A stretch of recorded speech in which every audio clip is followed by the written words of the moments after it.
Democratic Representative Hank Johnson of Georgia. He's a member of multiple committees, including Oversight and Judiciary. He's also the secretary for the Congressional Black Caucus. And Congressman, it's good to see you. I didn't think you and I would ever be discussing whether or not your committee is going to take up discussions about documents flushed into toilets.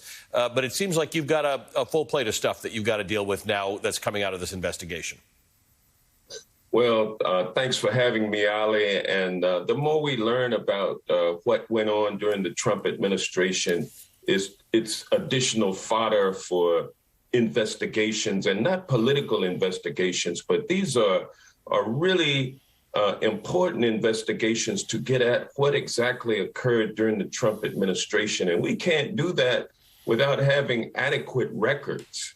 And if the president is chewing up records or flushing records or tearing up records, it's a violation of the law. That is something that the House Oversight Committee is charged with investigating. We are the committee in Congress that has the authority and, in fact, responsibility to investigate the operations of the federal government, both legislative, judicial, and executive branch. And this falls squarely within our jurisdiction.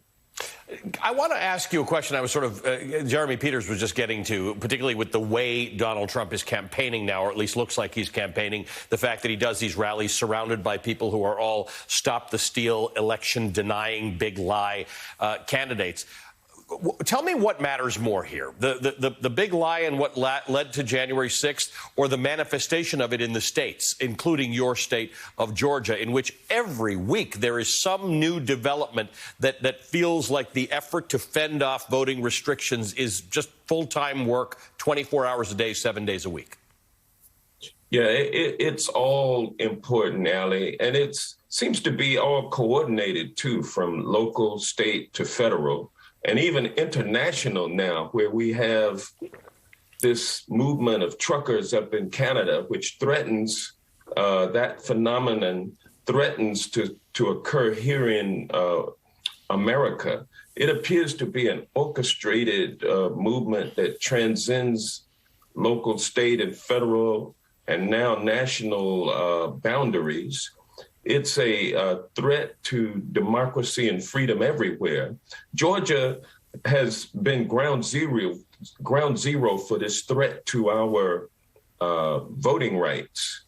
The Georgia legislature was in session at the time of the insurrection.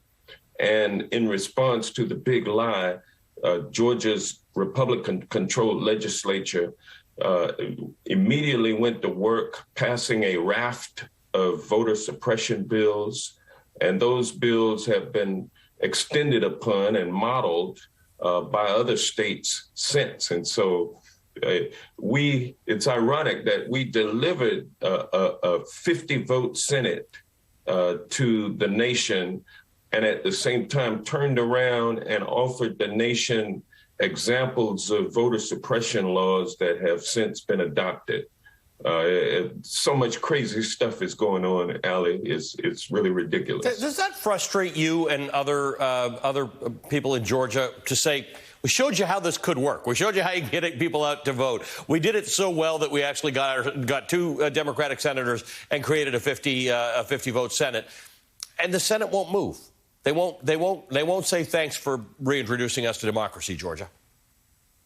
Well, I tell you, we did our part in Georgia.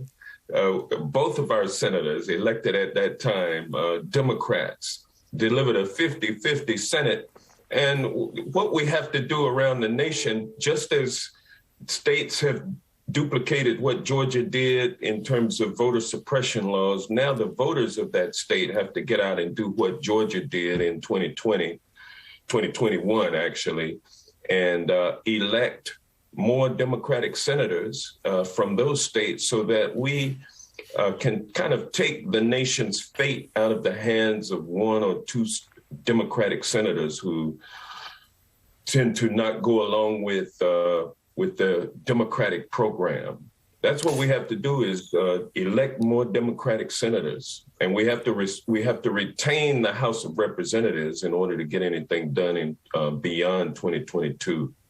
Including that January 6th commission, which Republicans have vowed to shut down or at least recalibrate if they take control of the House of Representatives. Democratic Representative Hank Johnson, good to see you, sir. Thank you for joining us this morning. Thank you.